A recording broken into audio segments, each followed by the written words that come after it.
WhiteNoiseMetal. With that BS dude, Brian Shields.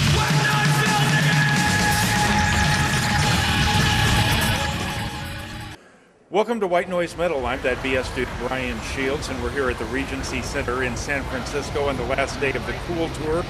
And I'm privileged to have with me Nick Hipa from As I Lay Dying. Thanks a lot for joining me today. Hey, thank you for having me, and I'm glad we could meet up. Glad we could get it all to work out. Excellent. Talk to me a little bit about what your process is like as you do songwriting and as you start to put together a record like this one. Yeah, well, the very initial stages of the album come together when we're just at home by ourselves. Everyone in the band is pretty familiar with Pro Tools, and we all have a pretty good grasp on modern recording technology, so everyone actually writes song ideas on their own.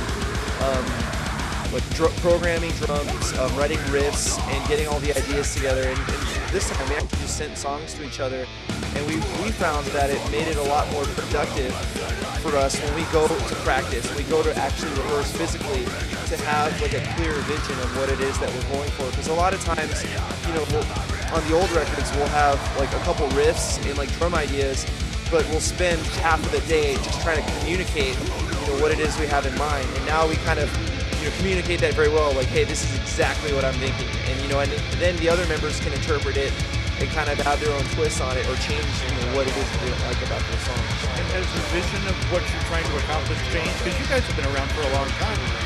Yeah, no, the vision has never changed. I mean, we've always got like, there's all sorts of music and styles of music, and even within heavy music that we're all fans of, but we're very, I guess, confident in what As I Lay Dying is. We know that we are an energetic and intense, like kind of like brutal band, and but we have like melody and melodic parts and things like that, and we just try and incorporate all of our outside influences within those boundaries. And I'm not trying to say we just give ourselves like a narrow box to fit in, but we never want to just focus more on all the stuff that we're like interested on the side and kind of neglect what As I Lay Dying is. So we try and find that perfect like medium between expanding while staying the same, I guess. But you have tended to get a little bit heavier.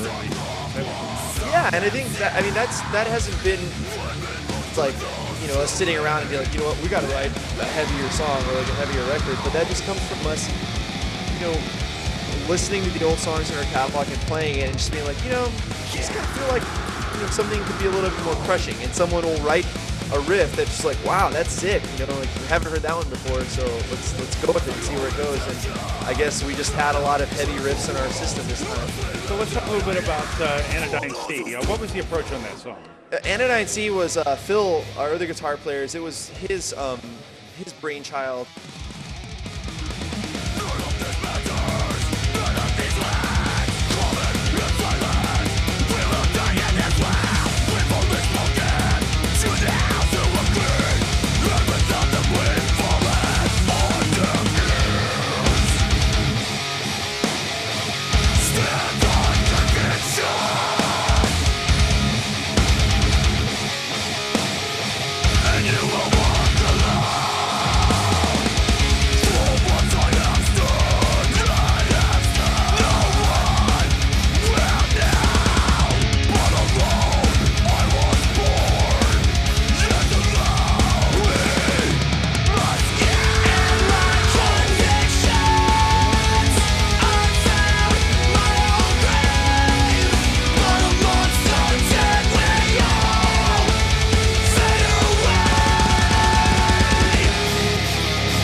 That is one of my favorite songs on the record because it's kind of a little bit of everything that we've done. Like it's got the pummeling rhythm, the noodly kind of like melodic riff, but then there's a little bit more there.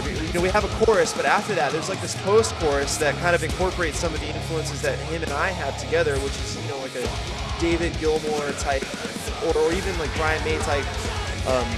Queen harmony, just a little something out of the old school, but it still fits. And then we just tried writing, like a heavy part in the middle of that and just making it work. And Phil just had that idea, and I was just like, dude, this is awesome. So let's talk a little bit about Anger and Apathy. What was the approach on that song? Anger and Apathy was coincidentally another Phil jam.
we had actually had to do a little bit more like cutting for that song. And Adam D from Killswitch, who produced our record, he had helped to kind of make the song a little bit more cohesive because it was actually longer. There was more extended parts, not as much chorus. And he was actually, taking on the persona of a very sleazy producer who's like, don't bore us, get to the chorus kind of thing, and try to make a song out of it.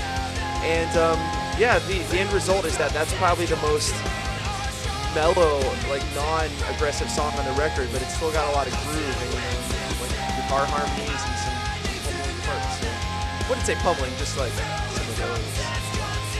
So since I've chosen poorly and found the two Phil songs, would you like to talk about one of the songs that you?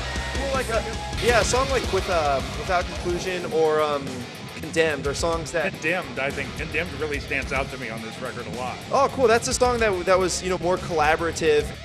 Want to be uphold allegiance rather than intended life. Sometimes the blood breaking the sugar.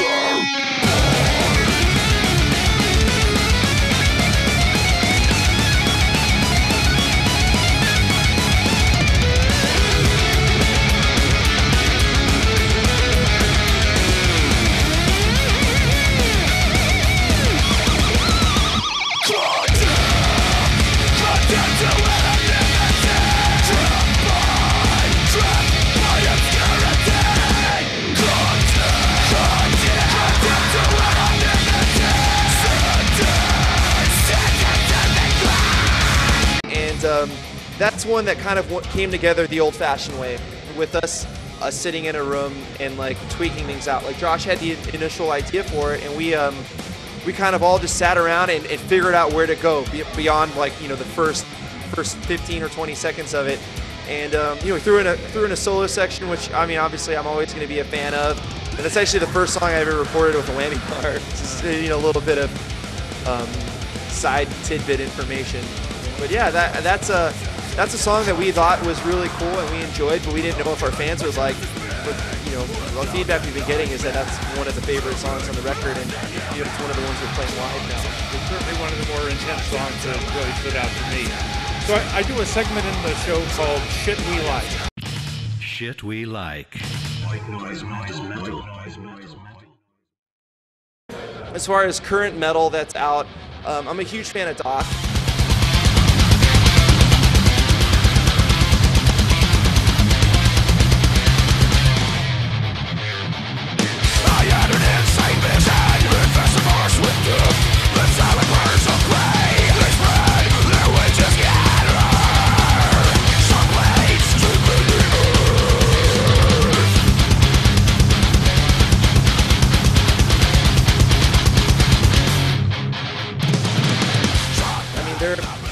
They're a band that I feel like a lot of musicians know of, but like not a lot of kids are getting into. Well, I guess the right kids are, but I feel like everyone needs to hear them because they're one of the most genius bands, I think. So check out Doc. They have an album out called The Concealers that's any guitar player or heavy music fan should love. Anything else you wanted to add? I didn't ask you about?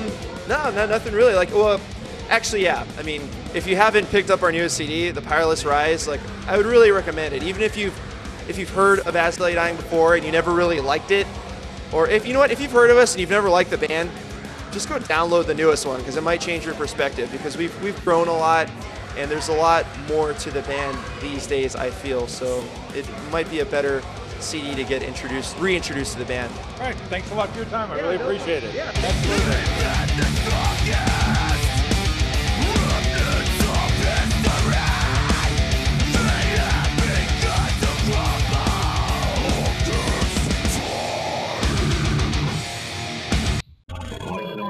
If you like this band, you should buy their music and other merchandise at WhiteNoiseMetal.com.